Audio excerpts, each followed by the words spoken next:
Hey guys, let's go for DMart shopping. So final గా అయితే DMart shopping కి అయితే వెళ్ళిపోతున్నాము. ఇంట్లో సరుకులన్నీ అయిపోయాయి. సో వెళ్ళి ఒకటేసారి తీసుకొద్దామని చెప్పేసి మేము ఎవ్రీ 3 months కి అయితే షాప్ చేస్తూ ఉంటాం. ఇలా డీమార్ట్ లో 3 months సరుకులు అయితే తెచ్చి పెట్టేసుకుంటాము. ప్రతి చిన్న వాటి గురించి ఊరికే పరిగెట్టకుండా ఈజీగా ఉంటదని చెప్పేసి 3 months కి ఒకసారి అయితే షాప్ చేస్తూ ఉంటాం. హ్యాపీ చూడండి వాళ్ళ నాన్నని ఎలా పిలుస్తుందో.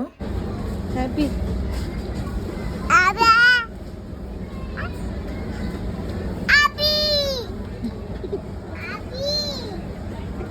పంపిస్తారు మన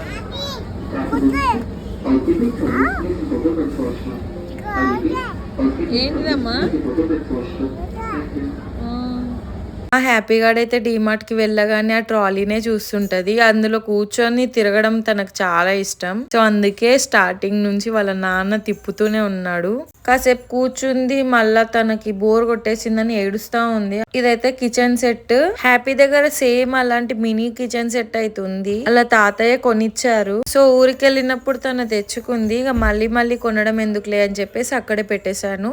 ఈ జనరేషన్ పిల్లలు అసలు ఏదైనా చూపించగానే దాన్ని క్యాచ్ చేసేస్తున్నారు కదా. ఆ హ్యాపీ గార్డ్ కూడా నేను సాఫ్ట్ టాయ్స్ చూస్తుంటే బేబీ షర్ట్ బేబీ షార్క్ అని అంటుంది.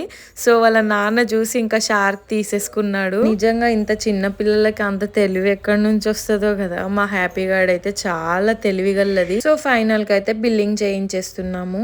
యాక్చువల్ గా మేము డీమార్ట్ కి ఫస్ట్ కి వెళ్ళాలి, బట్ సెకండ్ కి వెళ్ళాము. ఫస్ట్ కి అస్సలు కుదరలేదు. ఇంట్లో కొన్ని వర్క్స్ ఉండడం వల్ల వెళ్ళలేదు. సో దాని నెక్స్ట్ డే అయితే షెర్రు ఆఫీస్ కి వెళ్ళి రాగానే ఫ్రెష్ అయ్యి టీ తాగేసి మేమైతే డీమార్ట్ కి అయితే స్టార్ట్ అయిపోయాము. మేము వెళ్ళేసరికి 7:30, 8 అయింది. డీమార్ట్ కి బిల్లింగ్ కూడా అవుతుందో లేదో, కౌంటర్స్ అన్ని క్లోజ్ చేస్తారు అనుకున్నాను. థ్యాంక్ గాడ్ కొంచెం లేట్ అయితే మాత్రం అదే జరిగేది అనుకుంటా. అప్పటికే కొన్ని కౌంటర్స్ అయితే క్లోజ్ చేసేసారు. బిల్లింగ్ అయి స్టాంపింగ్ అయిపోగానే బయటకి అయితే వచ్చేసాము. బయటికి రాగానే ఆటోస్ కోసం చూస్తే ఓవర్ రేట్ అయితే చెప్తున్నారు. ఇంకా ఓలా ఊబర్ లో అయితే చూద్దాం అని చెప్పేసి అయితే చూస్తున్నాడు. ఇంకా ఆటో అయితే బుక్ అయిపోయింది. సో వెయిట్ చేస్తున్నాము. మా హస్బెండ్ కి అదేంటో అండి, చాలా హెల్పింగ్ నేచర్. అది అమ్మాయి అయితే ఇంకా చాలా రెస్పెక్ట్ చేస్తాడు. నేను చాలా గ్రేట్ గా ఫీల్ అవుతాను తన నా హస్బెండ్ గా దొరకడం. ఇంకా ఫైనల్ గా ఆటో అయితే వచ్చేసింది. మేము ఇంకా ఎక్కి ఇంటికైతే స్టార్ట్ అయిపోయాం. ఇంటికి వెళ్లే లోపే 10:30, 11:45 అయింది. ఇంటికి వెళ్ళగానే బిర్యానీ ఆర్డర్ పెట్టుకొని తినేసాం. డీమార్ట్ బిల్ కరెక్ట్ గా గెస్ట్ చేసి కామెంట్ చేసిన వాళ్ళకి నేను 500 అయితే జీపే చేస్తాను. See you for next video. Bye bye. Subscribe.